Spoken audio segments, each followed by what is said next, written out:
तो देखो एक डॉट है, इस डॉट को बोलते हैं पॉइंट। ओके, अगर हम दो डॉट को मिला दें तो इसको बोलते हैं लाइन। Okay, point, line. अगर हम तीन लाइनों को मिला दें ऐसे, तो जो फिगर बनेगी इसको बोलते हैं हम ट्राइएंगल। ट्राइंगल। ओके, और अगर हम चार लाइंस को मिला दें तो इसको बोलते हैं हम क्वाड्रिलेटरल। क्वाड्रिलेटरल। सिंगल एक डॉट है तो पॉइंट, एक दो डॉट को मिला के देंगे तो लाइन, और अगर तीन लाइनों को मिला देंगे तो ट्राइंगल, और चार लाइनों को मिलाएंगे तो क्वाड्रिलेटर। क्वाड्रिलेटर क्या होता है? क्वाड्रिलेटर वो फिगर होती है जिसकी चार साइड हो, और वो चार साइड किसी भी तरह से मिल सकती है। ये क्वाड्रिलेटरल है, ये भी क्वाड्रिलेटरल, चार साइड है। ये भी क्वाड्रिलेटरल है, 1 2 3 4, चार साइड है। ओके, तो जिस भी फिगर की चार साइड होगी उसको बोलेंगे हम क्वाड्रिलेटरल। यहाँ तक ठीक है? अब आगे बढ़ते हैं।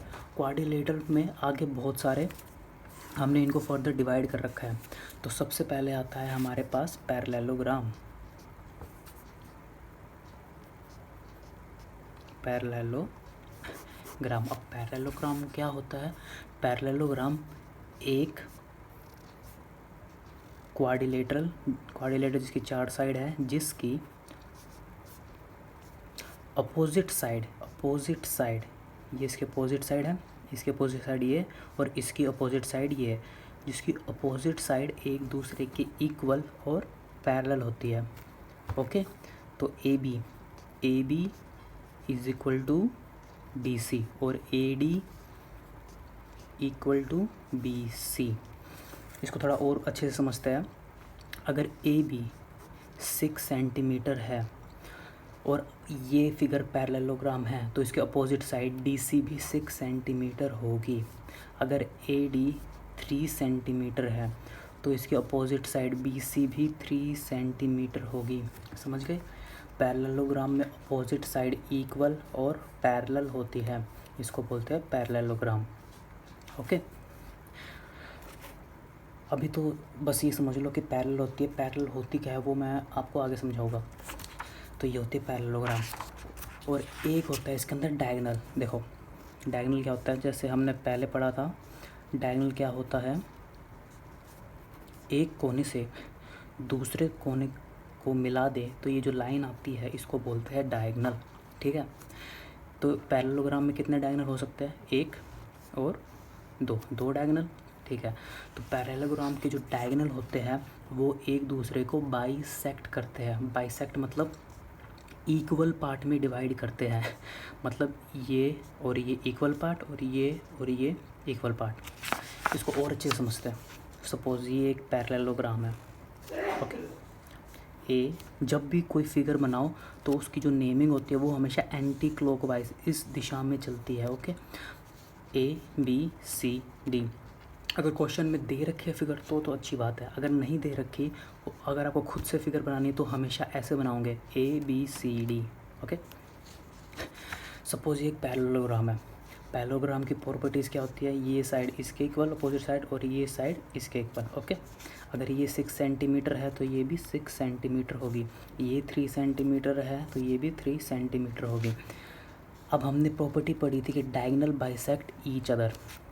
ओके, सपोज़ ये ओ पे बाइसेक्ट कर रहे हैं। बाइसेक्ट मतलब काटना, इक्वल पार्ट में किसी को काटना।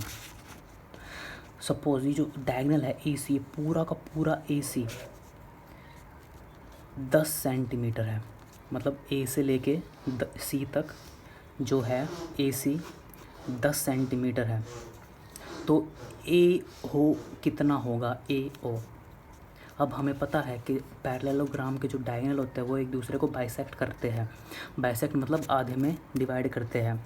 डिवाइड कहाँ से? ओ से काट रहा है, तो मतलब ये पार्ट और ये पार्ट इक्वल हो जाएंगे।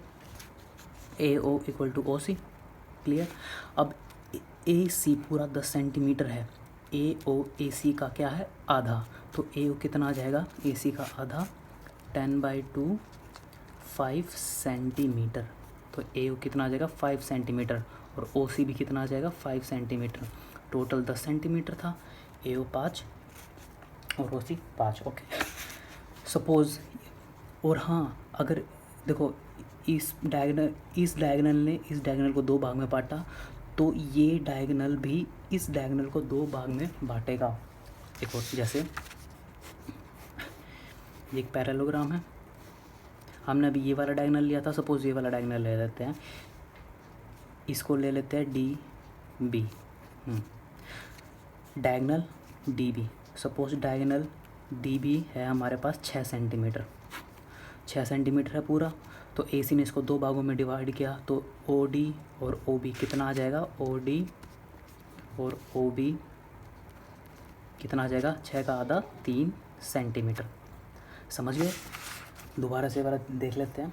पैरेललोग्राम एक क्वाड्रिलेटरल होता है। क्वाड्रिलेटरल क्या होता है, जिसकी 4 साइड होती है। पैरेललोग्राम एक क्वाड्रिलेटर है जिसकी अपोजिट साइड एक दूसरे के इक्वल और पैरेलल होती है, और इसके जो डायगोनल होते हैं वो एक दूसरे को बाइसेक्ट करते हैं। बाइसेक्ट मतलब आधे आधे पार्ट में डिवाइड करते हैं। इसके डायगोनल इक्वल नहीं होते, मतलब ए सी और डी बी इक्वल नहीं है। ओके, ये भी ध्यान रखना, बाइसेक्ट करते हैं एक दूसरे को लेकिन इक्वल नहीं है, छोटे बड़े हो सकते हैं। जैसे ए सी अगर 10 सेंटीमीटर है तो बी डी 5 सेंटीमीटर या 6 सेंटीमीटर कुछ भी होएगा, मतलब इक्वल नहीं होगी। तो ये था पैरेललोग्राम। होप आपको पैरेललोग्राम समझ आ गया होगा। अब हम करते हैं रेक्टेंगल।